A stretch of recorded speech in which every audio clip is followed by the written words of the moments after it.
Friends ನಮಸ್ಕಾರ ಎಲ್ರಿಗೂ. ಇವತ್ತು ನಾನು ಏನು ಇಟ್ಟಿದ್ದೀನಿ ಅಂದರೆ ಡ್ರ್ಯಾಗನ್ ಫ್ರೂಟ್ಸ್ ಇದೆ ಅಲ್ವಾ, ಅದರ ಸಸಿನ ಮನೆಯಲ್ಲೇ ನಾವು ಮಾಡ್ಕೋಬೋದು ಈಸಿಯಾಗಿ. ಹೇಗೆಂದರೆ ನಾವು ಹಣ್ಣು ತಂದಾಗ ಕೆಲವೊಂದು ಕಡೆ ಮೆತ್ತಗಿರುತ್ತೆ, ಕೆಟ್ಟೋಗ್ತರಾಗಿರುತ್ತಲ್ಲ, ಆ ಥರದ ಬೀಜಗಳನ್ನು ಒಂದು ವಾಟ್ರ್ ಬಾಟ್ಲಲ್ಲಿ ಹಾಕಿ ಸುಮಾರು ಒಂದು 5ರಿಂದ 10 ದಿನ ಒಳಗೆ ಇಡಬೇಕು.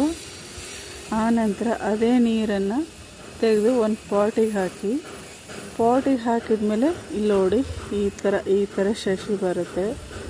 ನಾನು ಕೂಡ ಎಕ್ಸ್ಪೆಕ್ಟ್ ಮಾಡಿರಲಿಲ್ಲ, ತುಂಬ ಚೆನ್ನಾಗಿ ಬಂದಿದ್ದಾವೆ ಸಸಿ ಎಲ್ಲ. ಸುಮಾರು ಸಸಿಗಳು ಬಂದಿದ್ದಾವೆ ನೋಡಿ. ಇದು ಸ್ವಲ್ಪ ದೊಡ್ಡದಾದಮೇಲೆ ದೊಡ್ಡ ಪಾಟಲ್ಲಿ ನಾಟಿಸ್ಕೋಬೋದು. ತುಂಬ ಚೆನ್ನಾಗಿ ಬಂದಿದ್ದಾವೆ.